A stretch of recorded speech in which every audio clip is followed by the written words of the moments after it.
మీ fashion అవసరాలను నెరవేర్చే తెలివైన ఎంపికల గురించి తెలుసుకోండి. పూర్తి వివరాలకు చదవండి రేపటి సాక్షి దినపత్రిక. కళ్ళల్లో ఆనందం చూసినాం. మరి ఇవాళ మా కాంగ్రెస్ పార్టీ కార్యకర్తల సాక్షిగా ఆ సన్నాసిని నేను అడుగుతున్నా, రాజీనామా చేస్తా అన్నావు కదా, సిద్దిపేటకు పట్టిన చీడ పీడ విరుగడవుతుందని ఆ సవాళ్లు మేము స్వీకరించినాం.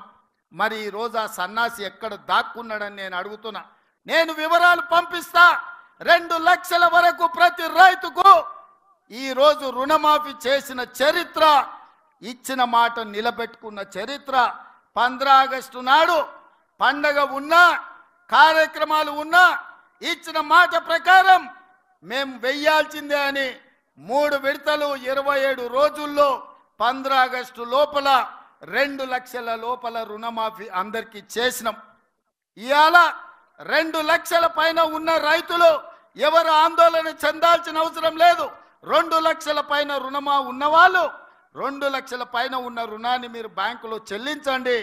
మీరు చెల్లించిన మరుక్షణం ఆ 2 లక్షల రూపాయలను కూడా మీ ఖాతాలో వేసే బాధ్యత మా ప్రభుత్వం తీసుకుంటుందని చెప్పి నేను ఆ రైతాంగానికి తెలియజేస్తున్నా.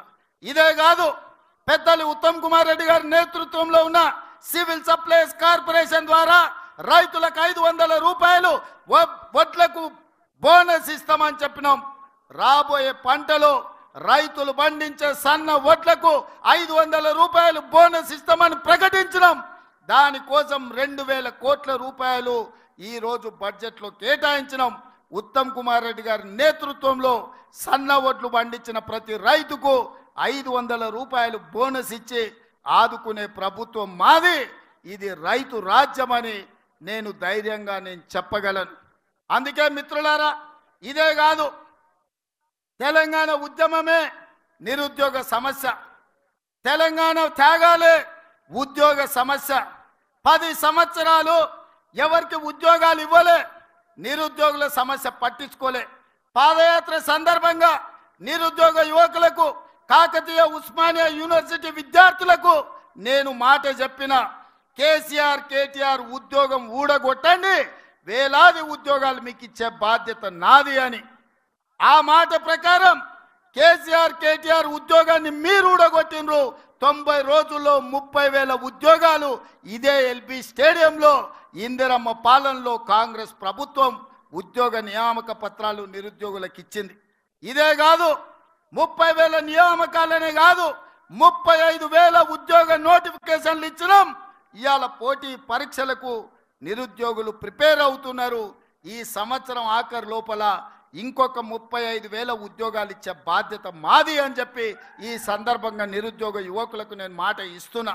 ఇదే కాదు, మొదటి సంవత్సరంలో 65,000 ఉద్యోగాలు. ఈ దేశంలో ఏ రాష్ట్రం కూడా నిరుద్యోగులకు ఉద్యోగ అవకాశాలు ఇవ్వలేదు. అదొక్క తెలంగాణ రాష్ట్రంలోనే మనమే ఇచ్చినామని గర్వంగా నేను ఈ సందర్భంగా తెలియజేస్తున్నా. అందుకే మిత్రులారా, ఇవాళ మీరు ఆలోచన చేయండి.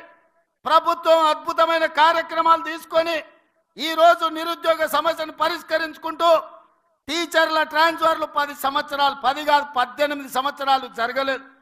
35,000 మంది టీచర్లను బదిలీ చేసి 19,000 మంది టీచర్లకు ప్రమోషన్లు ఇచ్చి వాళ్ళ సమస్యలు పరిష్కరించిన చరిత్ర కాంగ్రెస్ పార్టీది. పాఠశాలల్లో విద్యుత్తు లేక కంప్యూటర్లు ఇచ్చినా బిల్లులు కట్టక వాళ్ళు కంప్యూటర్లు వాడలే. అందుకే పాఠశాలల్లో ఉచిత విద్యుత్తునిచ్చి చదువుకునే విద్యార్థులను ఆదుకునే ప్రయత్నం చేసినాం. ఇదే కాదు, చదువుకొని డిగ్రీ పట్టా పొందినా సరైన ఉద్యోగం వస్తలేదు, డిగ్రీలు చేతులు పట్టుకొని నిరుద్యోగులుగా తిరుగుతున్న వాళ్లకు సాంకేతిక నైపుణ్యాన్ని నేర్పించాలి అని యంగ్ ఇండియా స్కిల్స్ యూనివర్సిటీని ప్రారంభించి ఈ రోజు దేశానికి ఆదర్శంగా నిలబడ్డ రాష్ట్ర ప్రభుత్వం ఏదైనా ఉంది అంటే అది తెలంగాణ రాష్ట్ర ప్రభుత్వం. ఇదే కాదు, మన ఒలింపిక్స్లో మీరు చూసిండ్రు, భారతదేశం ఉత్త చేతులతోనే వచ్చింది. 140 కోట్ల జనాభా ఉండి 50% పైగా యువత ఉన్న భారతదేశం ఈరోజు ఒలింపిక్స్లో ఒక్క మెడల్ కూడా రాలేదు అంటే ఈ దేశానికి అవమానం కాదా? నరేంద్ర మోడీ గారు, మీరు ఆలోచన చేయండి. అందుకే సౌత్ కొరియాకి వెళ్ళి, సౌత్ కొరియాలో మొత్తం ఆ దేశమే మన తెలంగాణ రాష్ట్రం అంత ఉంటుంది.